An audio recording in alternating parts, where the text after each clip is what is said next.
Imagine a city of impossible splendor, a beacon of learning and culture that shone for centuries. Scholars from across the known world flocked to its libraries. Artists adorned its streets with masterpieces, and its merchants commanded the vast trade routes of the Mediterranean. This was Constantinople, the heart of the Byzantine Empire, a golden age that seemed destined to last forever. But on May 29, 1453, this thousand-year dream ended in a nightmare of blood and fire. How could a civilization at the pinnacle of human achievement collapse so spectacularly? What series of events, betrayals, and brutal twists of fate led to one of history's most violent and tragic endings? This is the story of how a golden age was extinguished, not with a whimper, but with a deafening roar that echoed through the centuries. To understand the fall, we must first appreciate the glory. For over a millennium, Constantinople was more than just a city. It was an idea. It was the new Rome, the continuation of a legacy that stretched back to Augustus Caesar. Its walls, considered impenetrable, had repelled countless sieges. Within them, civilization thrived. The Hagia Sophia, a marvel of engineering and architecture, soared towards the heavens, its vast dome a symbol of imperial power and divine favor. The University of Constantinople preserved the ancient knowledge of Greece and Rome, while its own scholars made groundbreaking advances in law, medicine, and philosophy.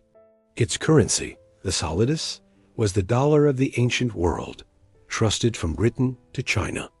This was the center of the world, a city protected by God, or so its people believed.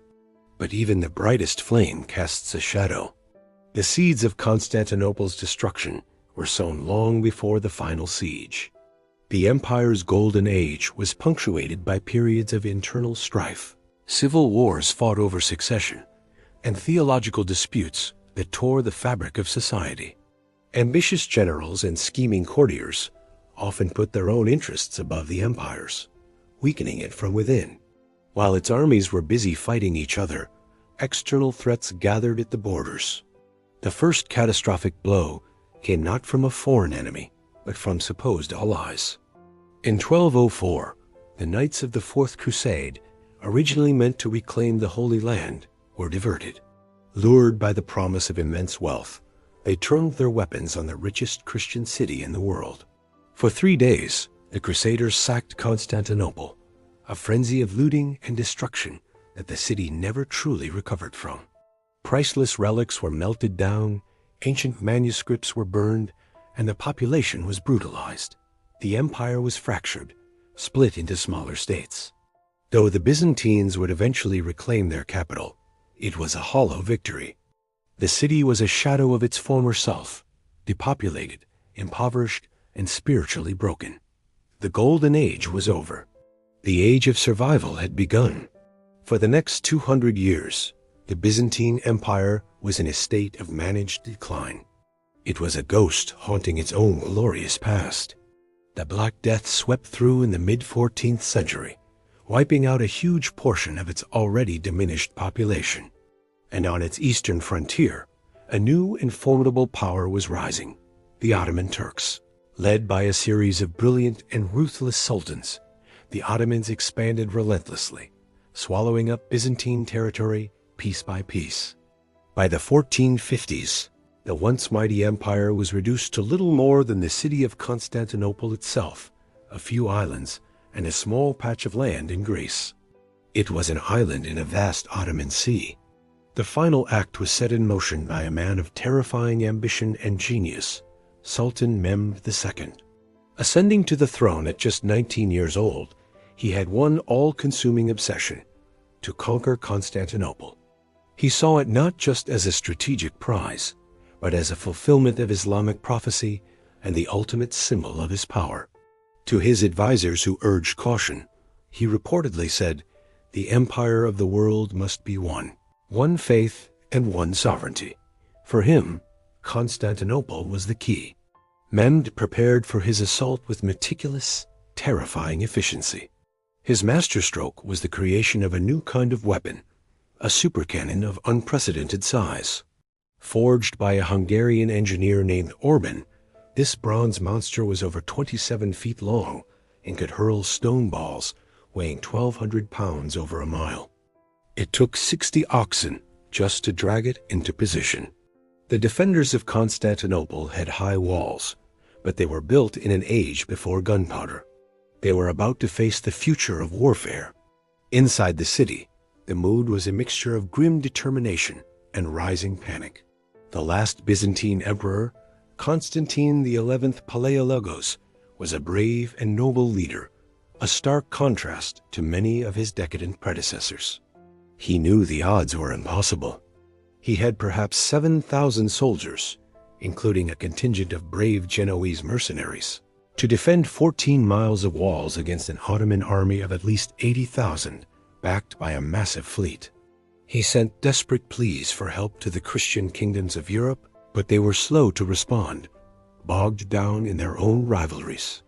The Pope offered aid, but only if the Orthodox Church submitted to his authority, a price many Byzantines would rather die than pay. A famous phrase from the time sums it up: better the Sultan's turban than the Pope's tiara.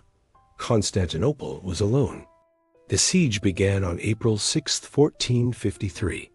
The thunder of Mehmed's great cannons shook the city to its foundations.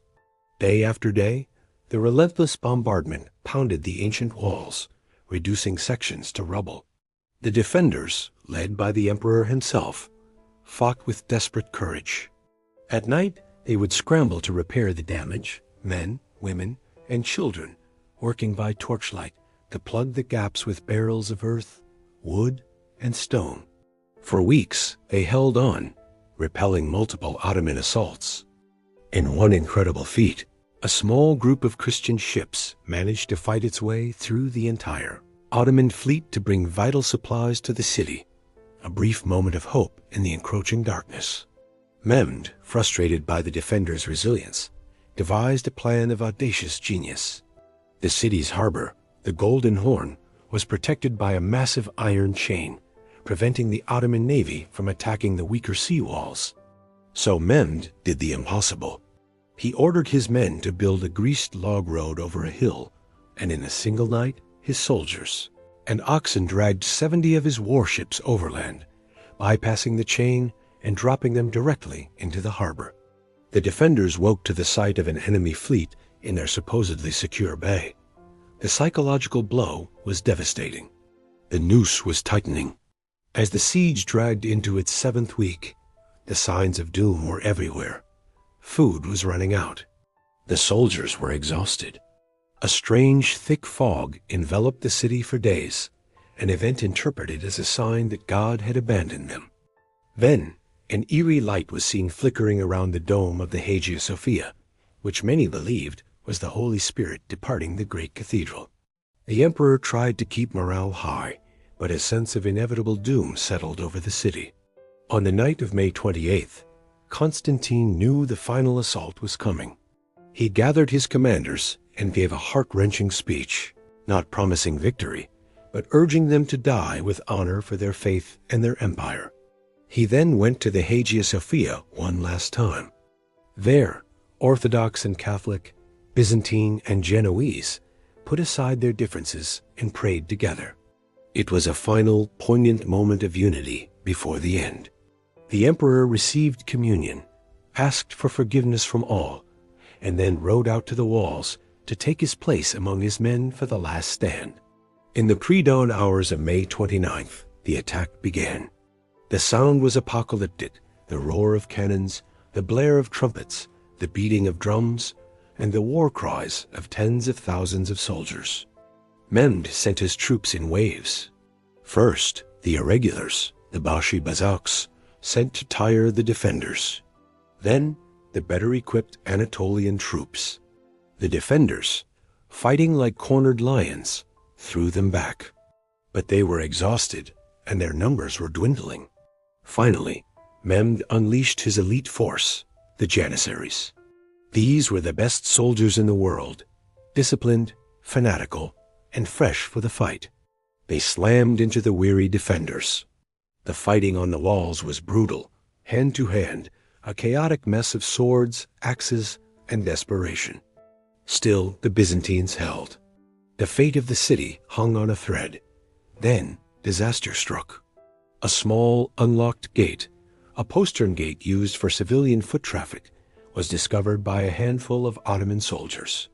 They poured through, raised the Ottoman banner on a nearby tower, and attacked the defenders from behind. At the same time, the brave Genoese commander, Giovanni Giustiniani, was grievously wounded and had to be carried from the walls. His withdrawal caused a panic.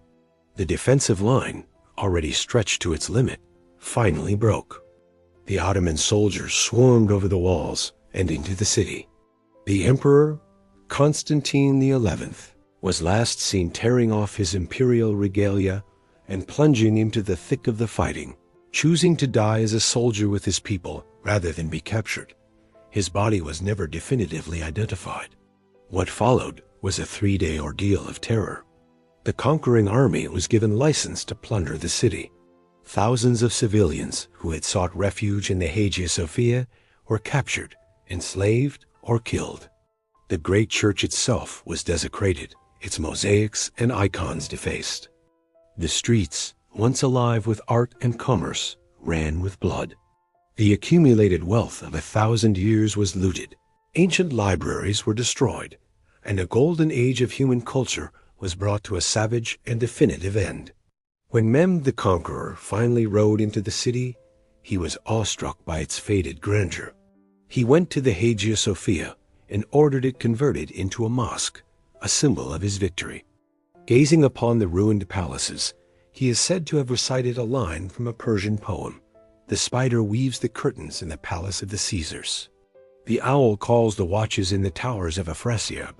It was a somber acknowledgement of the transient nature of power and glory. The golden city was his, but its soul was gone. The fall of Constantinople wasn't just the end of an empire. It was a turning point in world history that truly ended the Middle Ages and, through the fire and blood of its collapse, heralded the dawn of a new, more violent era. Thank you so much for watching. The story of Constantinople is a powerful reminder that even the greatest civilizations can fall. If you found this journey into the past compelling, please hit that like button and subscribe for more deep dives into the epic stories that shaped our world. Let us know in the comments which historical event you'd like to see us cover next. See you in the next video.